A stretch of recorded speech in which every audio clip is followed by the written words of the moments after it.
Bonjour et bienvenue dans ce nouveau numéro de Demain la Cité. La région parisienne connaît depuis plusieurs années une véritable crise du logement.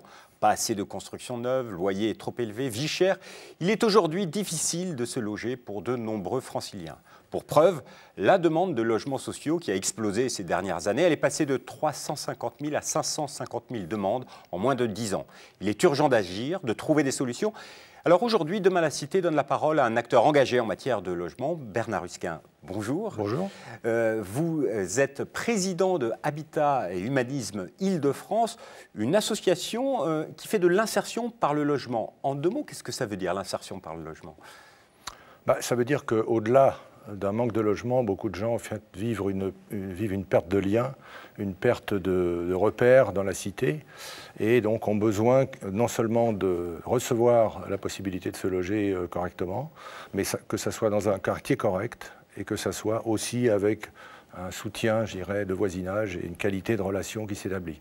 Alors cette association Habitat Humanisme est née en 1985, pardon. Elle a été créée par M. Devers, un professionnel de l'immobilier devenu prêtre. C'est une histoire d'un engagement. Ça, c'est vraiment atypique pour le coup. C'est un professionnel de l'immobilier, effectivement, qui à un moment donné a trouvé les limites, je dirais, éthiques de la façon dont il exerçait son métier de professionnel.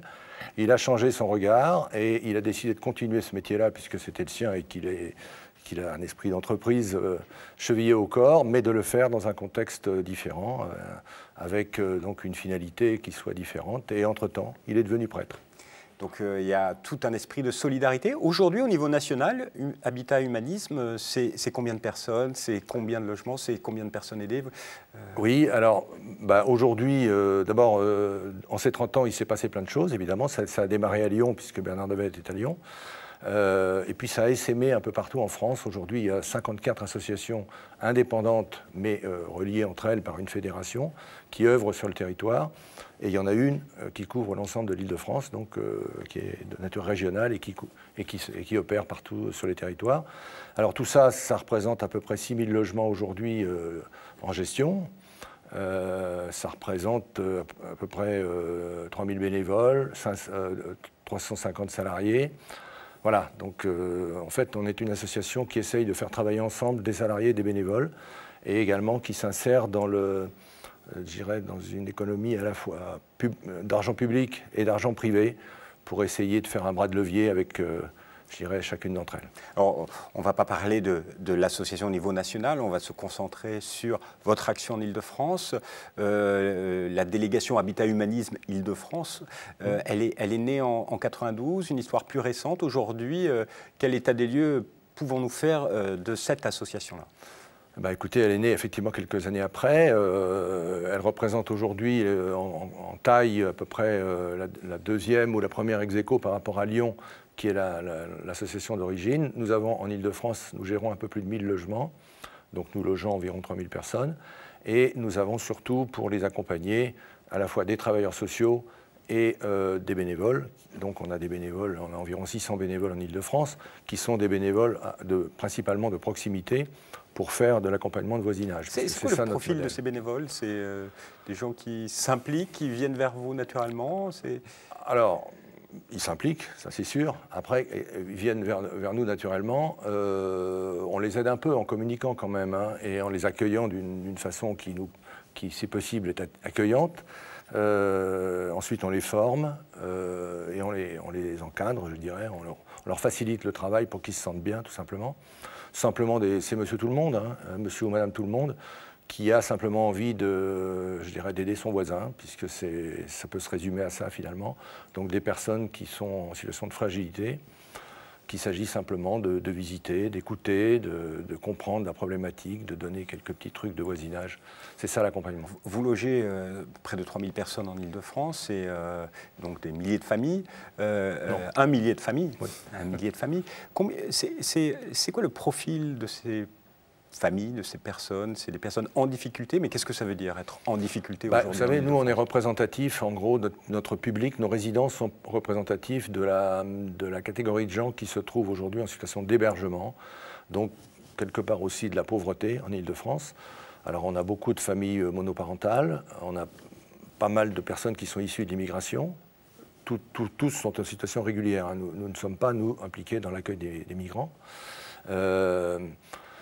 Et puis voilà, puis il y a des personnes seules, il y a des personnes de tous âges, je dirais, à la fois des jeunes et des personnes plus âgées. Hein. Donc nous, c'est la pauvreté. C'est ça, les populations fragiles, ouais. Les seniors, les jeunes, les familles monoparentales. C'est quelque chose qui a explosé, notamment les familles monoparentales. Oui, alors en Ile-de-France particulièrement, par rapport au territoire national, les familles monoparentales sont quantitativement plus importantes. On a plus d'un tiers de nos résidents, de nos locataires, sont des femmes avec des enfants. Et comment ces personnes viennent à vous? Elles ne s'adressent pas directement à vous, ça passe. Elles ne s'adressent pas à nous, elles passent par le système qui est en place, c'est administratif qui est en place. Et quand vous avez besoin d'un logement social en Ile-de-France, vous allez à la mairie, vous allez à votre centre d'action sociale proche de chez vous, vous faites une demande, et ensuite votre demande rentre dans la grande marmite, je dirais. Hein, ensuite, elle est instruite par des travailleurs sociaux et votre dossier prospère, hein, ou ne prospère pas en fonction de votre situation propre, du degré d'urgence de votre situation. Et le jour où on a un appartement qui se libère chez nous, ou un nouvel appartement qu'on met sur le marché, eh bien, bon, on trie avec les systèmes administratifs qui sont en face de nous les personnes qu'on va accueillir, ce qui signifie en fait éliminer un certain nombre de personnes. Hein, alors, en même temps, on est en situation de pénurie absolue. Oui, on est en situation de pénurie absolue en Ile-de-France. Quel est votre regard sur ce marché du logement, sur le logement aujourd'hui en Ile-de-France? J'imagine que vous êtes atterré. On est atterré, on est révolté, mais ça nous incite à l'action, en fait, hein, parce que on pense que c'est quelque chose auquel il ne faut pas se résigner, parce que beaucoup de gens s'en trouvent bien. Quand je dis des gens, c'est à la fois le public, mais également des élus, également donc l'ensemble des acteurs qui pourraient agir. Beaucoup se contentent de gérer une espèce de pénurie sans espoir, finalement, de faire évoluer les choses. Nous, on s'efforce d'être un acteur positif, c'est-à-dire un acteur qui ne se contente pas de s'indigner, mais, je dirais, fait des choses, prend des initiatives, donne à voir des solutions qui peut-être ont une vertu ou une possibilité plus large. Je pense que c'est le rôle d'une association comme nous aussi, qui ne peut pas éradiquer ou traiter le problème à elle toute seule, d'essayer de proposer des modèles ou des choses nouvelles. On est plus petit qu'une administration, donc on est beaucoup plus agile. Ça, c'est absolument certain. Et voilà, on essaye d'être actif et d'entreprendre des choses, quoi.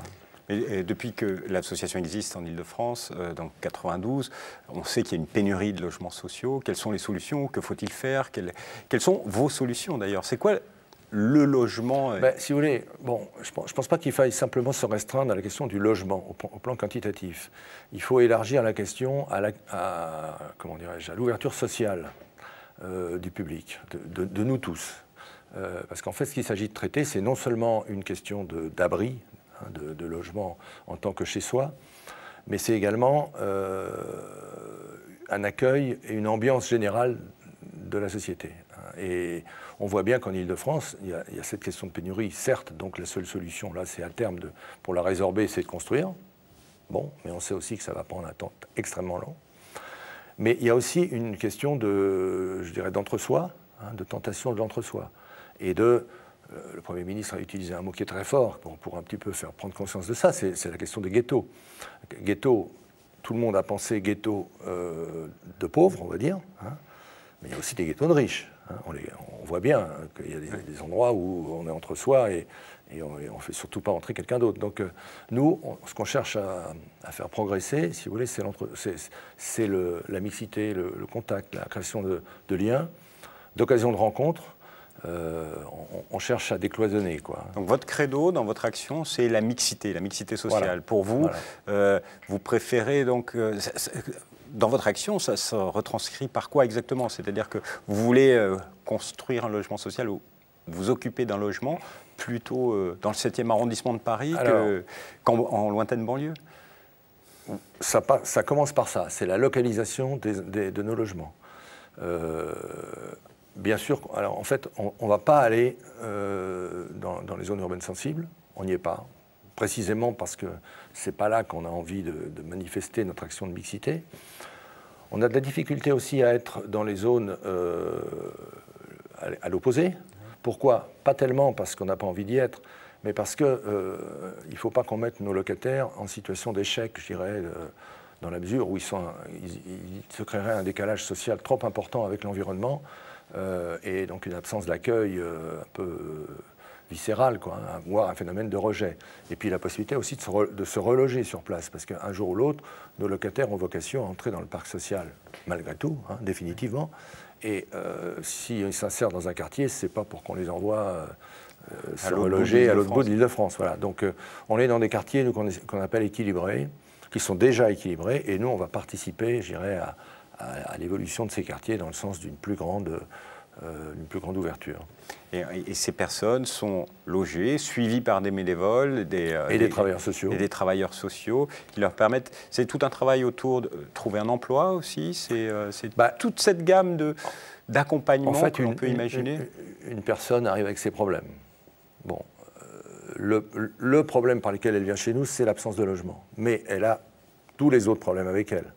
Donc, nous, notre rôle, finalement, c'est d'essayer de comprendre et d'écouter quelles sont les différentes catégories de problèmes que cette personne peut avoir. Ça peut avoir trait à des enfants, à ses enfants. Ça peut avoir trait à un problème de santé. Ça a souvent trait, pas toujours, à un problème d'emploi. Bon, donc nous, on essaye, si vous voulez, déjà de donner la possibilité aux personnes de s'exprimer, d'entrer en confiance avec nous pour qu'elles puissent exprimer les différents problèmes qu'elles ont, ce qui en soi est déjà quelque chose qui est rare. Hein. Une oreille attentive et bienveillante, c'est pas si fréquent que ça dans notre monde. Bon, et donc après, on essaye de faciliter la sortie des problématiques, soit en travaillant avec d'autres associations, soit en les aiguillant vers les services qui existent, hein, parce qu'il y a plein de choses. Le problème, c'est de s'aiguiller au sein d'une espèce de maquis de possibilités auxquelles, très souvent, elles n'ont pas accès, quoi. Alors, vous gérez aujourd'hui plus de 1000 logements dans lesquels il y a des familles. Oui. Ces logements, à qui ils appartiennent? Ça appartient à Habitat et Humanisme, ça appartient à des propriétaires privés? C'est quoi votre système? Les deux. Les deux. Nous, on a, si vous voulez, à la fois, nous sommes notre vocation est à la fois d'acheter des logements, d'investir dans des logements. Je vais revenir comment. Ensuite, aussi de prendre des logements en location ou en gestion auprès de propriétaires privés qui nous les confient pour un certain nombre d'années. Alors, pour la propriété, en fait, on s'inscrit, et ça, c'est aussi une constante d'Habitat Humanisme depuis le début, dans l'économie sociale et solidaire. C'est-à-dire, on fait appel à l'épargne solidaire, en l'occurrence, donc des investisseurs qui achètent des actions de notre société foncière, hein, qui est sur l'ensemble du territoire national, investit pour acheter ou construire des nouveaux logements et qui en devient donc propriétaire. Et donc il y a des actionnaires qui apportent leur épargne. Plus difficile d'investir et d'acheter des logements à Paris qu'ailleurs en France. Absolument, parce que c'est plus cher. Hein. Et d'ailleurs, c'est aussi une partie du problème, puisque en 10 ans, un peu plus de 10 ans, les prix ont doublé en Île-de-France, hein, le prix de l'immobilier. Les salaires n'ont évidemment pas suivi. Et donc, voilà, il s'est créé pour non seulement pour des populations très fragiles, elles l'étaient déjà, mais aussi pour toute une classe moyenne en Île-de-France, une incapacité de se loger là où elle a besoin d'être. Voilà. Et donc, on peut vous aider en vous finançant? En nous confiant des logements à gérer, à réhabiliter le cas échéant, et ensuite à gérer pendant le temps acceptable pour le propriétaire. On va soit le prendre en location, et à ce moment-là, il aura des loyers qui lui seront évidemment garantis. On va prendre la responsabilité vraiment du logement, des personnes qui sont dedans, et de l'entretien du logement. Et puis l'autre formule, c'est de nous donner un mandat de gestion, et on va à ce moment-là être l'intermédiaire, je dirais, qui va... Mais finalement, financièrement, comment ça fonctionne? Parce que quand on intervient sur le logement en Île-de-France, on le sait, ça coûte très cher, et en tant qu'association, il y a ce système-là, mais finalement, votre modèle économique, c'est quoi? Notre modèle économique, il mélange en fait l'argent public et l'argent privé. L'argent public sert principalement à subventionner notre travail social par des professionnels. On a une douzaine ou 14 travailleurs sociaux salariés chez nous. Ils sont supportés en quasi-totalité par de l'argent public. Voilà. Le reste, c'est de l'argent privé. Et le reste, c'est-à-dire, d'une part, la gestion locative qui est payée par comme n'importe quelle agence immobilière hein, qui facture des honoraires, il y a des coûts. Bon, il faut évidemment équilibrer ça. Et puis, il y a les bénévoles qui, certes, ne coûtent rien au niveau de leur temps, ne facturent pas leur temps. Mais par contre, l'organisation qui permet de communiquer, de les recruter, de les former, de les encadrer, ça coûte un peu, donc il faut aussi. Puis il faut aussi qu'on ait des bureaux, il faut aussi qu'on se déplace un peu, et voilà. Donc on a besoin d'argent privé. Mais ça marche. Mais aujourd'hui, en Ile-de-France, vous l'avez dit, il y a malheureusement encore trop de problèmes pour se loger. Et quelles sont vos solutions? Quelles sont les solutions que vous préconisez en tant qu'association et intervenant dans ce secteur? Il y a une espèce de scandale en Ile-de-France, c'est que pour construire, c'est impossible de développer de nouveaux logements, qu'ils soient sociaux ou pas sociaux d'ailleurs, en moins de 5-6 ans. Bon, ça, c'est quelque chose qui peut paraître extraordinaire, mais c'est la réalité. Entre le millefeuille administratif où chaque feuille joue pleinement son rôle, simplement en additionnant les calendriers. Je vais vous donner un exemple. On a un programme dans lequel on va acheter des logements, qui se trouve en banlieue parisienne, avec un promoteur. On a besoin d'une subvention d'une collectivité locale. Bon, on vient d'apprendre que cette collectivité se réunit tous les 2 fois par an, une commission qui octroie ces subventions. Nous venons d'apprendre que nous ne passerons pas à la commission d'octobre. Nous passerons à celle du printemps. Ça veut dire qu'on va perdre 1 an. On va perdre 1 an avant d'être capable de lancer Bon, c'est un exemple, mais c'est absolument frustrant, ça. Bon. Donc, il y a déjà toute une problématique d'amélioration, je dirais, de ce... millefeuille administratif. Bon, millefeuille administratif. L'autre aspect, c'est les recours abusifs sur les permis de construire. Bon, là aussi, tout le monde a des exemples, et ça ne s'applique pas simplement au logement social, bien sûr, ça s'applique à tous les logements. Dès qu'on construit dans une zone urbanisée, hein, où que ce soit à peu près, il y a des recours. Il y a des recours dont certains peuvent être justifiés ou partiellement justifiés. À ce moment-là, il faut modifier le programme, etc. Mais beaucoup d'entre eux ne sont faits que pour soit gagner de l'argent, soit en tout cas gagner du temps. Et ça en fait perdre. Donc, voilà. Donc là, il y a un vrai problème en soi de contraction. Hein. Il y a un autre problème, c'est les normes. On impose des normes qui renchérissent le coût des logements. Donc ça veut dire que pour le même prix, on peut en faire moins. Dont certaines sont, alors tout est discutable évidemment, hein, l'efficacité énergétique, l'accès des handicapés, tout ça, tout est légitime, hein, bien entendu. Mais quand on voit que l'addition de tout ça a pour effet de faire moins de logements à la sortie, par rapport à la crise, on peut quand même se poser des questions sur certaines d'entre elles, quoi. Voilà, donc déjà là, il y a une réflexion un package de simplification et d'accélération du système. À côté de ça, après, il y a une question du corps social. L'acceptabilité de la mixité est très variable, suivant les personnes. Chacun d'entre nous a son curseur quelque part, hein, et au niveau des communes. Et on voit très bien en Ile-de-France que des communes réagissent de façon extrêmement diverse par rapport à ça. Il y en a qui sont submergées de logements sociaux. Elles ne l'ont pas forcément voulu, mais elles sont submergées. D'autres résistent de façon acharnée pour ne pas en avoir. Donc là, il y a manifestement un ajustement à faire pour qu'il y ait plus. Parce qu'aujourd'hui, normalement, en France, chaque commune doit avoir 20%. Maintenant, c'est 25%. 25%. À terme. Ouais. Et malheureusement, en Ile-de-France, il y a un vrai déséquilibre encore. Dans certaines d'entre elles. Ça progresse, hein, quand même, parce que la loi qui a maintenant un peu plus de 10 ans, cette loi qui institue cette espèce de quota, a fait progresser les choses quand même. Il faut être juste, hein, c'est très bien. Mais bon, voilà, il faut aller plus loin. Et effectivement, il y a des communes. Il faut aller plus loin, il faut innover. Et vous, votre association a innové. Vous avez, par exemple, sur la question du foncier, parce qu'il y a un problème également de foncier, vous avez lancé la maison qui déménage. En 2 mots, qu'est-ce que c'est que ça? La maison qui déménage. Ça part du constat, si vous voulez, que toute cette durée pendant laquelle il faut attendre pour être capable d'ouvrir de nouveaux logements dans un endroit donné, pendant ce temps-là, les terrains sont là, ils ne servent à rien. Et puis il y a des tas d'autres endroits aussi où des terrains sont simplement gelés par leurs propriétaires, qu'ils soient une administration publique ou des propriétaires privés, dans des endroits où tout le monde aurait envie de construire. Mais le propriétaire ne veut pas, ou bloque l'utilisation de son terrain. Donc nous, ça fait partie un petit peu, je pense, de notre rôle de défricheur hein, de solutions. On a proposé une solution qui concilie ces deux situations-là, la nécessité de loger et également le fait de ne pas immobiliser définitivement un terrain en construisant en dur et de façon définitive. Donc on a pris à notre compte un modèle de maison qui est une véritable maison hein, avec un logement, c'est un logement en l'occurrence, mais qui a la particularité de se monter très vite, c'est une maison en bois, de se monter très vite, de se démonter très vite et de laisser le terrain, si vous voulez, en bois, vierge écologique, en bois, écologique, économique. Voilà.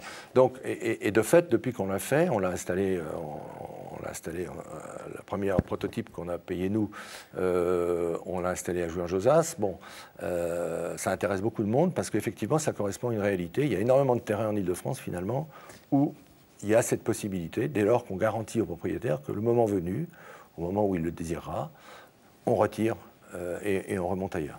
Et ça sensibilise un petit peu la population et les élus aux problèmes oui, de la c'est gestion. surtout les élus, parce qu'ils se rendent compte, quoi, que c'est vrai, du coup, ils prennent conscience du fait que chez eux, dans toutes les communes, ce genre de terrain existe, dans toutes les communes. Aujourd'hui, vous avez, sur une maison, un petit retour d'expérience, ça a marché? Le cycle, on l'a fait complètement, c'est-à-dire qu'on a démonté, on a remonté, et on a installé une famille dedans, donc la famille est installée, voilà, elle vit très bien, et un jour, elle va être remplacée par une autre famille. Le jour où elle aura pu accéder elle-même de façon définitive à un logement social, on va la remplacer par quelqu'un d'autre. Puis un jour, cette maison déménagera. Pour l'instant, elle est installée là. Autre innovation, expérimentation, certains ont dit, c'est vous êtes lancé aussi l'Habitat Humanisme dans les résidences intergénérationnelles. C'est une nouvelle forme de mixité, de solidarité entre... Oui, ça revient un petit peu à ce que je disais, c'est que la mixité sociale, elle peut se vivre au niveau d'une commune, au niveau d'une collectivité, mais elle peut aussi se vivre dans une résidence elle-même. Hein. Donc, nous, on croit beaucoup à la complémentarité des liens qui peuvent s'établir entre des jeunes, des adultes en situation familiale, et puis des personnes plus âgées qui sont seules. Donc, et donc, on a effectivement des friches, non seulement en Ile-de-France, mais ailleurs, on défriche un peu toutes ces configurations possibles dans lesquelles on met dans un même lieu ces trois catégories de personnes, hein, jeunes, moins jeunes et personnes plus vieillissantes. Alors on l'a fait dans des résidences, donc dans des immeubles où on construit de la mixité intergénérationnelle de façon volontariste, puis ensuite on l'anime avec une forme d'animation, et là encore nos bénévoles retrouvent une vraie utilité. Et puis on a été jusqu'à le faire en colocation, c'est-à-dire à l'intérieur d'un même appartement, mettre ces différentes catégories de personnes en contact, quoi. Contact, alors là je dirais intime, hein, puisque colocation c'est quand même, on vit les uns avec les autres, on ne vit pas les uns sur les autres parce que ces appartements doivent être conçus pour que chacun ait sa sphère d'intimité, son lieu de vie, de personnel, et puis aussi des espaces communs qui sont la cuisine, le salon, etc. Voilà, et donc ça fait partie, je pense, du rôle d'associations comme nous, que de défricher et de montrer à quelles conditions ce genre de choses un petit peu exotiques, on va dire, enfin innovantes. En fait, quelque part, vous êtes en train de nous dire qu'il faut également construire autrement. C'est votre credo. La maison qui déménage, construire des appartements modulables où chacun... Alors la colocation, il faut effectivement qu'elle soit conçue comme ça au départ, parce qu'il faut des grands logements, et il faut aussi qu'ils soient effectivement conçus de façon un petit peu organisée. Mais autrement, une résidence intergénérationnelle où chacun a son logement, c'est une résidence comme les autres. Hein. C'est un petit immeuble de 10-12 logements, simplement. Dedans, on met des gens qui ont des complémentarités. En fait, dans Paris, avant, c'était comme ça. Hein, les immeubles haussmanniens étaient comme ça. Hein. Il y avait beaucoup de mixité sociale. Bon, c'était sédimenté par étage. Hein. Bon, donc nous, on essaie d'éviter la sédimentation par étage. Mais il y avait ce genre de contact qui pouvait s'établir entre les personnes. C'est le travail que vous faites, faire du Paris demain, celui qu'il était hier, avec cette mixité qui existait. Alors, justement, on parle de Paris, il y a le Grand Paris qui arrive. Quel regard vous portez sur cette métropole du Grand Paris qui est censée tout transformer? Est-ce qu'elle transformera la politique du logement en Ile-de-France ou pas? Alors, bon, je dirais, on est quand même un peu circonspect. Pourquoi? Parce que la première chose qu'on a vue se matérialiser pour le Grand Paris, c'est les transports. Bon, les transports, c'est formidable de faire des transports qui relient les gens les uns aux autres, sauf que si ça sert à éloigner les plus fragiles un peu plus de ceux qui le sont moins, ça ne va pas dans le sens qui nous va bien. Bon, donc, voilà. On va dire wait and see. Bon. Vous espérez en tout cas que les logements qui seront construits autour de toutes ces nouvelles gares manifesteront justement une certaine mixité, disons des agglomérations ou des quartiers qui vont se créer autour de ces gares, parce qu'effectivement, ça va induire une urbanisation bien sûr autour. Donc si ce Grand Paris se réduit à simplement, je dirais, quelque chose qui n'améliore pas la mixité, on est circonspect. Alors, puis d'un point de vue, je dirais, administratif, j'imagine que vous avez peur que ce soit 1000 feuilles. Pourvu que ça ne fasse pas 1001 feuilles. Bien sûr que ça part de l'idée qu'il faut, pour le logement, il faut plus de volontarisme, plus je dirais, moins d'émiettement dans les décisions. Donc sur le papier, pourquoi pas, hein, bien sûr. Mais reste à voir comment ça va se passer.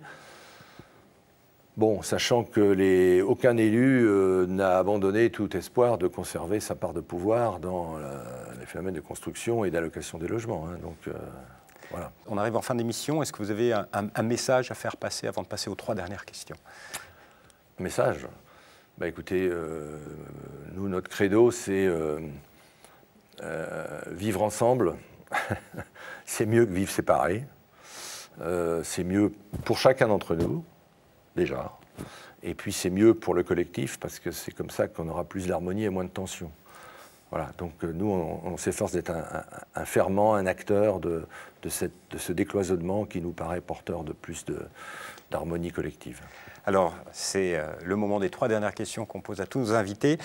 Si vous aviez un projet fou, ce serait quoi? Mettre les villes à la campagne. Parce que c'est quand même extrêmement frustrant de se rendre compte que tous les problèmes dont on vient de parler sont vécus en sens complètement inverse dans 80% du territoire national. C'est-à-dire qu'en fait, il y a des endroits qui se dépeuplent, donc du coup l'emploi s'en va, il y a énormément de bâtis inutilisés, il y a un stock de bâtis en France inutilisés qui est extraordinaire. Alors c'est une idée folle, hein, mais ceci dit, j'ai vu récemment qu'il y avait cette idée à traverser quand même les gens qui gèrent les migrants à Calais, ce qui est quand même une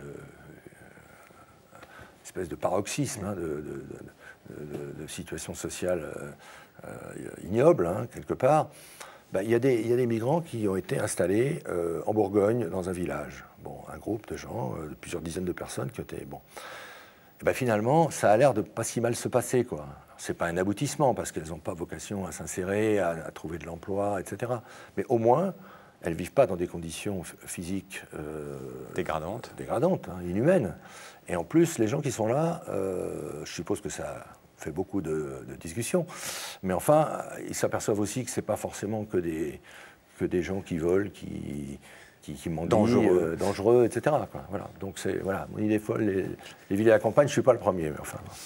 Si il y a un lieu à visiter, un site à découvrir, qu'est-ce que vous nous conseillez? À Paris, enfin en région parisienne, oui. Écoutez, symboliquement, l'esplanade des droits de l'homme au Trocadéro. Et quel est l'événement à ne pas manquer? La fête des voisins. La fête des voisins, c'est un moment clé pour vous? C'est un symbole. Alors bien sûr que quand on est à la fête des voisins dans un immeuble où tout le monde se ressemble, c'est pas de la vraie mixité sociale, mais c'est déjà l'acceptation de s'ouvrir pour échanger. Merci beaucoup, Monsieur Husquin. Alors, juste un dernier mot sur ce livre, Carnet de rencontres. Si vous êtes intéressé par l'action d'Habitat et Humanisme, là, vous pourrez découvrir les histoires que M. Husquin nous a évoquées. Là, c'est avec les témoignages des personnes qui racontent, les bénévoles, les salariés, les locataires et les propriétaires également. Comme ça, si vous aussi, vous avez envie d'aider Habitat et Humanisme, vous aurez qu'à aller sur leur site internet. Merci encore, M. Husquin. Merci à vous. Quant à nous, on se retrouve bientôt pour une nouvelle émission de Mal à Cité. Au revoir.